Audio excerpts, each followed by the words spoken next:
anything about Ross and his career that you have any respect for? Oh, no, there's nothing there. There's nothing there. I never wanted to work with him. Oh my God. Rick Ross spent years pretending he was unbothered, but his baby mama just exposed the shocking truth. He's absolutely terrified of 50 Cent. And trust me, it's way more scandalous than anyone imagined. Deciding to your life up. Rick, bro, I'm gonna your life up. The man who built his entire empire on being this untouchable boss. Turns out he's been losing sleep over the one enemy he just can't shake. Kick Rick ass. Kick Rick Ross ass, right? When Ross finally clapped back, it wasn't just about pride, it was survival. The way 50 destroyed him will leave you wondering how Ross even stayed standing. And it all started with just one look at the 2008 BET Awards that sparked Ross's vendetta against 50 Cent. 50, they've had a long-standing beef for years. And I think this Rick Ross beef is the one beef that 50 will never let go of. Here's the kicker, 50 didn't even know they were feuding. He later admitted he couldn't even remember seeing Ross that night. Meanwhile, Ross took it as the ultimate disrespect. At the time, Ross was at the peak of his career, 2 platinum albums deep and feeling invincible. But when he locked eyes with 50 at those BET Awards, something inside him snapped. You want about 50 Cent, but I swear this man's pettiness is uncanny. Like this, I feel it's everybody's ultimate. Was it paranoia? Was he reaching for clout? Either way, Ross made the deadliest mistake of his career by coming for one of the most ruthless figures in hip-hop, and 50 didn't even notice him. That's the level of pettiness we're talking about. It's kind of embarrassing to me, you know, because as you listen to his raps, you would definitely believe him, but I mean, it was surprising that he would sit there and say he spends $200 a month on food, $300 a month on clothes, his jewelry is rented. Ross saw an opening and went all in, launching a full-scale attack. His mistake? He severely underestimated 50. Ross thought he could stir up drama and attach his name to one of rap's biggest stars. What he didn't expect was 50 blowing his world apart. Ross didn't just throw shade in an interview, he went for the kill with Mafia music, where he made a not-so-subtle jab at the house fire that nearly killed 50's baby mama and their son. A whole bunch of motherfucking maggots right now, ho. I'm not finna play with you, you old Ozempic bitch. At first listen, it might sound like typical rap flexing, but everyone knew what Ross was insinuating about one of the darkest accusations against 50. Even 50's ex, Shaniqua Tompkins, had publicly accused him of that fire that burned the house down with 6 people inside. Ross saw the controversy and ran with it, doubling down on the disrespect. But if there's one thing 50 does better than anyone, it's taking rap beefs to another level. He wasn't dropping just another diss track, he was dismantling Rick Ross's entire persona. So 50 started digging, and what he uncovered changed everything. He exposed Ross's past as a correctional officer, a bombshell that shattered Ross's street credibility. Ross had spent years building his kingpin image, but 50 had the receipts. When those pictures dropped, it was over. Ross standing there in a correctional officer's uniform, a man who rapped about pushing weight was actually pushing prison paperwork. The self-proclaimed boss got his entire credibility torched.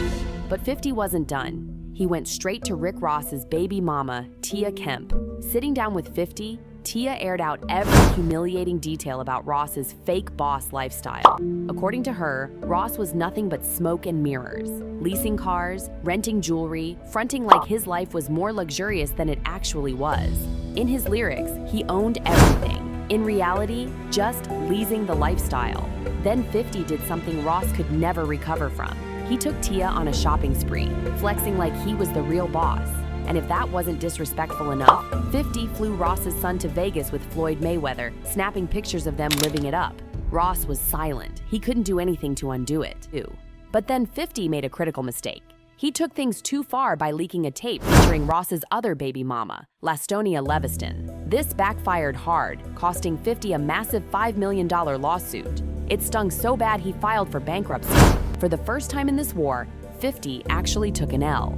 Meanwhile, Ross just kept making music, acting like nothing happened. Somehow, fans stopped caring about the Officer Ricky scandal. Fast forward, and just when people thought this beef had died down, Tia came back with more tea.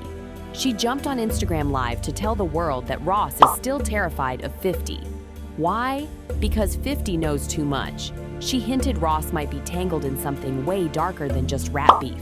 Then vintage Tia photos from her 2009 Smooth magazine cover shoot started circulating. What made these pics scandalous? The photographer was 50 Cent himself. In the viral cover, Tia posed in lacy black panties and a sheer top over 50, who was snapping pics with a retro camera. Smooth magazine made it even pettier with their subheading, "Where's the beef?"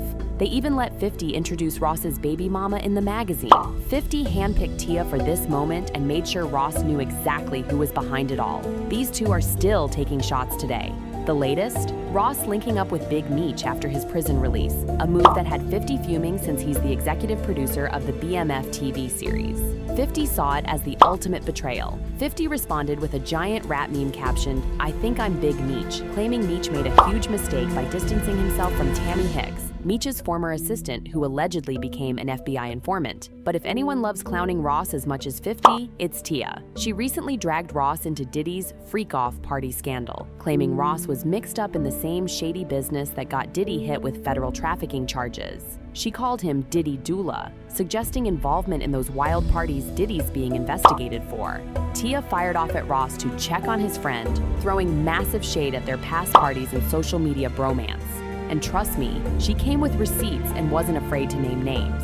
Then she went deeper, claiming Ross wasn't just connected to Diddy's scandal, but to something way more sinister, including putting hits on people. She threatened to blow the whistle and send federal authorities to his doorstep. Things took an even darker turn when Tia dropped a bombshell about a murder. She mentioned M. Carroll, who was allegedly murdered after leaving her mom's house, with the drama somehow linked to Ross and his crew. She even referenced a man shot in front of Black House, another situation possibly connected to Ross's inner circle. In an episode of Raha Please, Tia revealed she's been dealing with co-parenting chaos with Ross for 18 years. She's done playing games. Imagine raising a son while the other parent pulls disappearing acts like some twisted game of peekaboo. She claims Ross has more kids than he can track, including a child with a Russian woman he's keeping secret. According to Tia, Ross is more focused on flexing his power than being there for his kids. She told Young Miami how Ross tried shipping their son to a random Mississippi college just to control the situation. Tia opened up about their son having to explain to classmates why his dad skipped his high school graduation. What frustrates her most? Ross using their kid as a pawn in their drama. She also called out Ross's sister Renee for meddling in their business since day one. Tia spilled about an altercation with another Ross baby mama where child neglect came up. She revealed the years of pressure she faced to stay quiet for peace, but after 18 years of Ross's mess, she's completely done. Ross is desperate to silence her, sending cease and desist letters and threatening legal action. But Tia doesn't care one bit. She told Ross to take his legal threats and shove them. Ross tried to clap back, but it was too late. The damage was done. The internet started connecting dots and things are looking bad for him. Now people are questioning everything. Is there more to Ross's past? Is he hiding something darker? Did 50 win this beef? And the biggest question, why is Ross so scared of 50 Cent? What does 50 know that we don't? This story is far from over. If you want all the wildest hip-hop tea, like, share, and comment below. Hit that subscribe button so you don't miss what happens next, because this beef ain't dead yet. See y'all on the next one.